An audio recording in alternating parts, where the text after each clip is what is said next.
everyone, it's Raina. So this video is if you have transiting Pluto in your third house. The third house is the house of the mundane mind. It's the house of communication, of teaching and learning. And so I want to talk just briefly about Pluto. Pluto is an influence that can really hold themes connected to transformation, to rebirth, to healing what is beneath the surface and could be, rotting away. Pluto has that purification effect, the purging, I guess that's a good word. It can be taboos.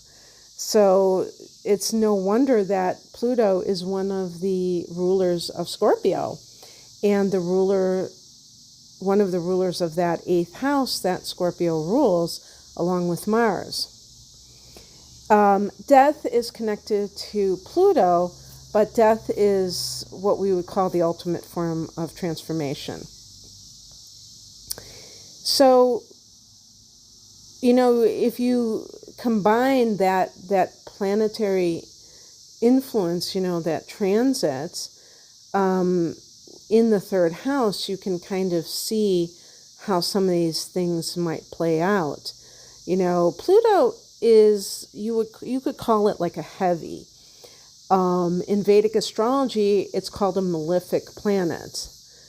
And if you speak Spanish or you are familiar with linguistics, you probably know that mal or malo equals bad. And I personally do not look at planetary influences or planets themselves as good or bad. I think that would be simplistic and therefore erroneous. But I do see the planets that do tend to be quite challenging. I would use the word challenging versus bad.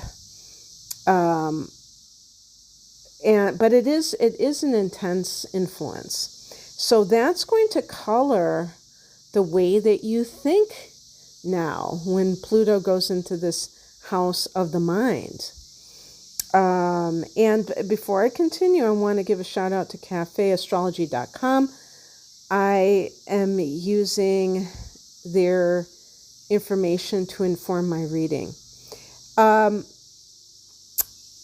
of the things that, like if somebody has their natal Mercury in conjunction with Pluto, or maybe they have Mercury in Scorpio, they are going to have this very penetrative intellect and an investigative mind. Well, this is going to be like that, albeit in a temporary sort of way. And the reason that this is something to think about is that, we have different seasons in life, and the transits can reflect those seasons, you could say. And sometimes we may go down the rabbit hole. By the way, when I say go down the rabbit hole, I think about like conspiracy theories. You find out one tidbit of information, and then that leads to another and another. Of course, the internet is infamous for that sort of thing. But the point is that it kind of ignites this passion for research. And so I would guess that a good number of you who are experiencing this transit are going to feel a sense of wanting to investigate. Maybe it's like one particular issue and you become the expert of that issue. I mean, that's one of the benefits of that, is that you could become an expert in something because you are researching it so thoroughly. You might become obsessed with it. Pluto is associated with obsession. So you may find some kind of subject matter that really lights your fire, and then you just go down that rabbit hole and learn everything you can about it. And that could be parlayed into a future career. You might not start out that way, but it might end that way.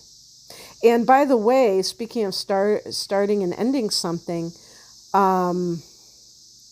if you're listening because you have Pluto in your third house right now, or you're anticipating having it because you have some of Aquarius in the third house, or maybe you have like some of Capricorn there and Aquarius, so Pluto has been there for a while. Pluto is going to be in Aquarius for 20 years. So suffice it to say, I'm pretty safe in this for the next 20 years. Anybody who hears this video, it'll still be relevant. And it's funny because sometimes when I'm looking at videos, I'm talking about like just other people's videos that I have seen, maybe years ago, and I see a comment that I wrote 10 years ago. I'm sure other people have had that experience. It's kind of freaky, that something that you wrote 10 years ago, you might still be, it might be relevant for you in some way. This is going to be true because Pluto is a generational planet, so it hangs out a long time in one area.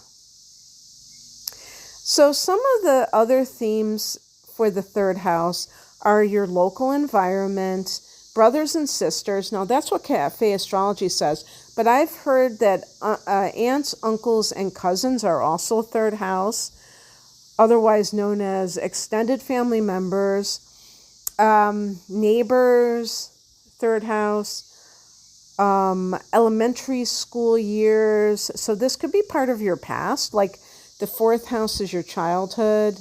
The fifth house can be your inner child, and the third house might be specifically the early childhood years. The elementary school years, and also schoolmates. Maybe friends from that time. Or I've heard even like the third house can be, people who are your friends. The 11th house are friendships, but I've heard something similar about the third house.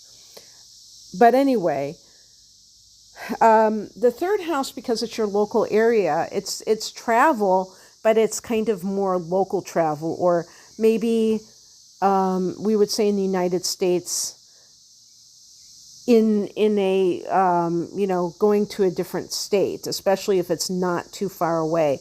Or if you are in Europe, for instance, going to a neighboring country, that sort of thing, where it really isn't that far away. But it's not like the ninth house, the opposite house, where it could be on the other side of the world.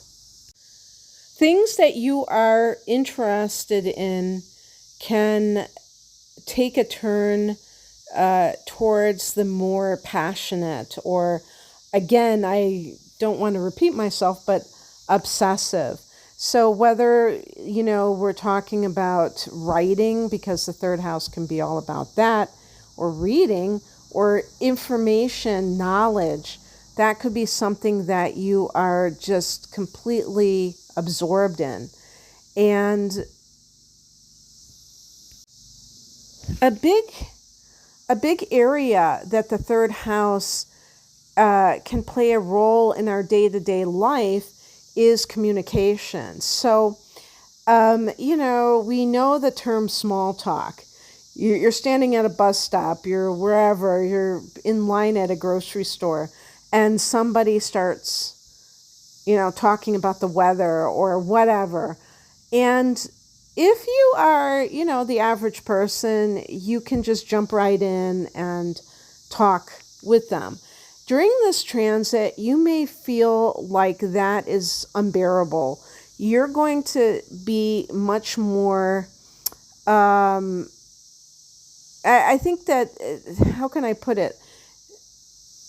Making small talk will just be something that you can't even fathom, because your mind is taking a turn towards more profundity. The depth of the mind is really being emphasized. And that includes your speech as well. Now, I was going to say, if you are a Gemini, by the way, this is Gemini's house. This is the house that Gemini rules in astrology, the third house. So if your sun is in Gemini, if you have Mercury in Gemini, you may be the kind of person who learns to shut up, because a person with Mercury in Gemini may love to chatter on mindlessly. Not that Gemini is a very intelligent, clever sign. It's not about that. It's about the tendency to just go nonstop and not be very mindful of conserving one's speech. And sometimes when people don't conserve their speech, they can talk too much. And it's not just that it might irritate somebody, but they can get into trouble themselves because, they don't know when to shut up, and therefore it leads to saying something that they didn't intend to say, for instance. So you may be the kind of person who begins to see your speech as being highly important in terms of I would even say in terms of conserving your energy as a whole, in terms of, for instance, in manifestation, whatever it is that you're trying to, your goals, the things you're trying to accomplish, one of the things that they say is not to be more like one-pointed. There's even a term, one-pointedness, that is connected to the mind. I think it might be like a Buddhist term for meditation. So you're not having that monkey mind. You're not just being scattered, because the mental energy can translate into, having scattered energy to manifest goals. So somebody is not really harnessing their energy. They're scattering it through undisciplined speech and thoughts even. So that's the other thing, is that I honestly believe that a certain percentage of people who have this transit, especially since it's happening over so long of a period of time, may find it very important, or just feel the urge to study meditation, because they will be wanting to transform their mind in whatever way. The ultimate goal will probably be to heal anything that is standing in the way of them having that sense of clarity and that sense of peace, serenity, but also that it works on your behalf, because you could look at the third house mind as kind of the worker bee mind, or I like the term mundane mind, because to me it's like how we function in the world. The ninth house, the opposite house, is the higher mind, and that kind of transcends the day-to-day type of communication that you are engaged in, or the thoughts that you are thinking. It's more of the bigger picture, if you will. So anyway, I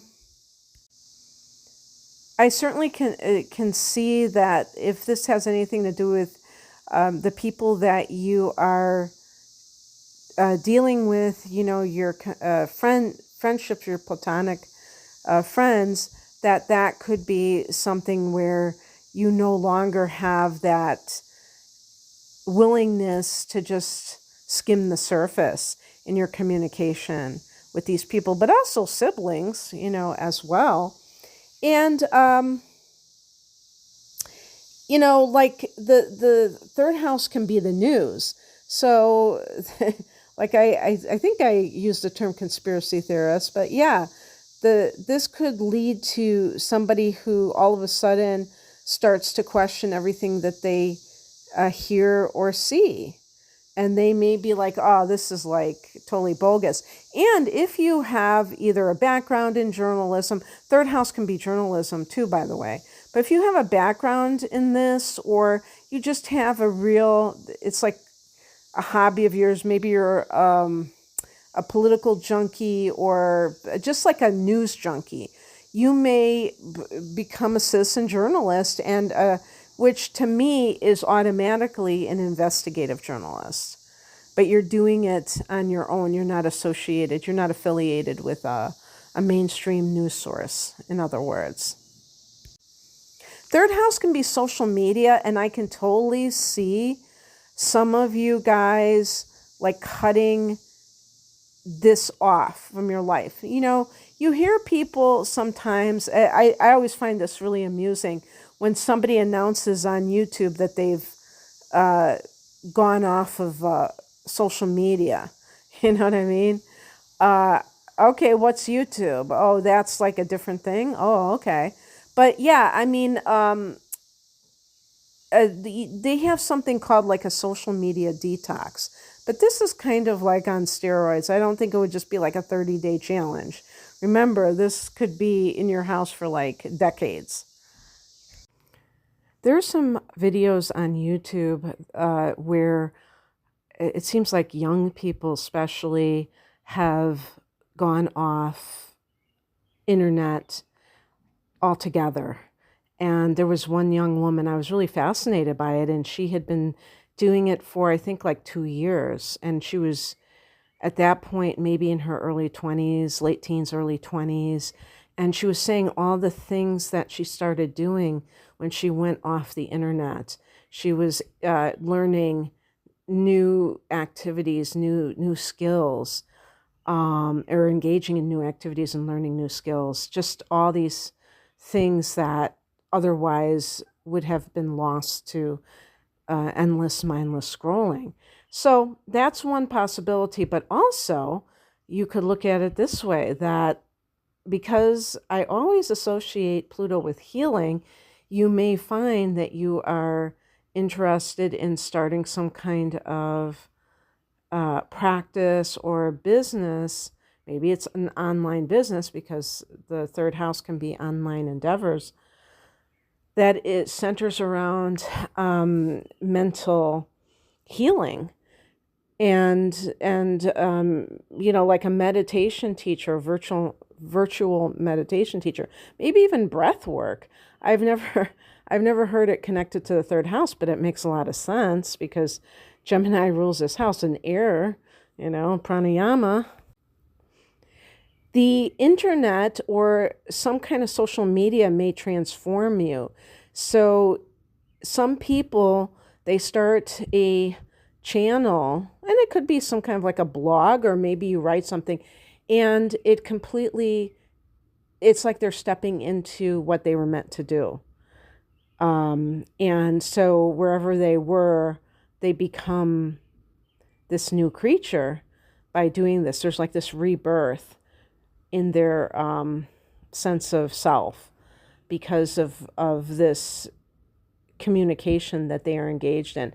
And I think too, it's almost like Chiron, where you might communicate something to others, let's say past trauma, and that has a healing effect on your audience as well, but it has it on yourself.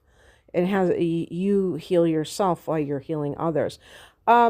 Speaking of like the past, one thing I want to say in terms of Pluto is there can be, I didn't see it mentioned in this particular webpage, but I think that there is this tendency to have power struggles in whatever area it is in. So in the third house, it can involve those people that I mentioned earlier. Maybe all of a sudden you're having power struggles with siblings. And this, you know, if you were someone who felt dominated by a sibling, maybe you were the scapegoat of the family, or and they were the golden child, like in a narcissistic family structure. They were the preferred one. You may kind of, and maybe sometimes when a child is a golden child, then they act like they become a narcissist themselves. So they may treat their other siblings in a narcissistic way, similar to what the parent treated them as. So you may, I was going to say turn the tables, but I don't really mean it like that, because that almost sounds like revenge, which is kind of like the lower vibration of Pluto, is to be vengeful. So I want to keep it high vibe, but you may, I'll say flip the script, and you become the one who takes charge of the situation if you have felt like dominated by a sibling. But of course, you don't want to kind of like do what they've done, because then you're just sinking to somebody else's level.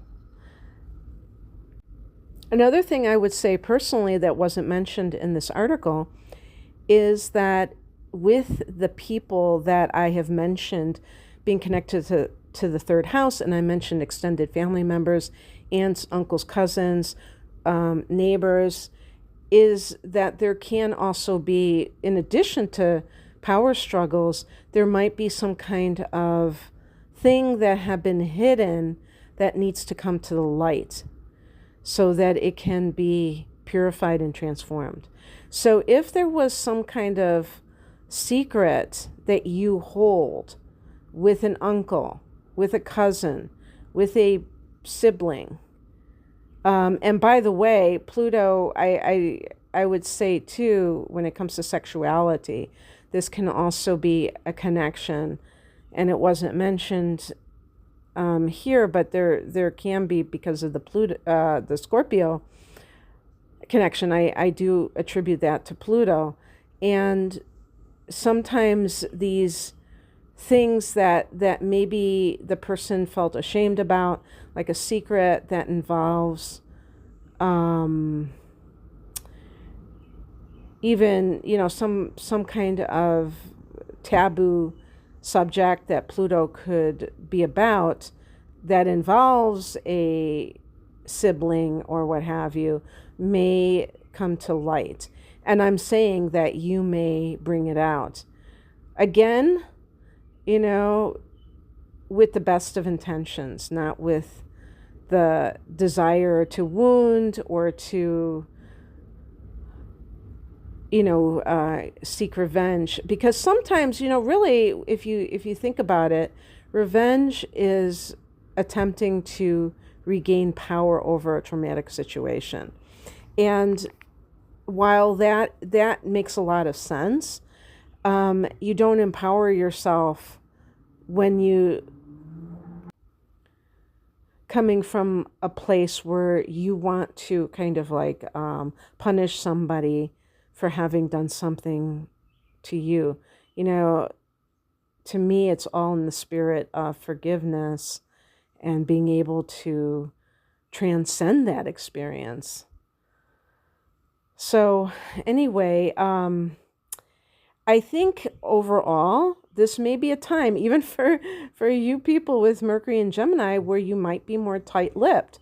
You might not be as willing to kind of share your thoughts, what you're up to with other people. And there's a phrase called keeping your own counsel. Well, maybe I should say people who have Mercury in Libra or who are Libra individuals, because there are some signs like Libra that will tell other people what they're doing or ask their opinion of what they're doing in order to see if they should do it, to see if it's okay, because they really value the opinions of others. Well, that's not necessarily a good policy, because that's just somebody else's opinion. Why should that person's opinion be more important than your own? And you should know what you want. You know what I mean? So looking to other people to tell you what to think is not something to necessarily promote. But on the other hand, and in addition to that, it leaves people open when they talk freely about their plans to have somebody be a naysayer and kind of shoot it down. So kind of like keeping your own counsel and doing things behind the scenes, and then maybe like revealing it after you feel secure about it, and you don't have this, you know, you won't get like discouraged because you only just started it and then you abandon the project. By the way, passion project. I started this recording yesterday, so I don't know if I'm repeating some of the themes, but yeah, that could be what Pluto in the third house is for you. And so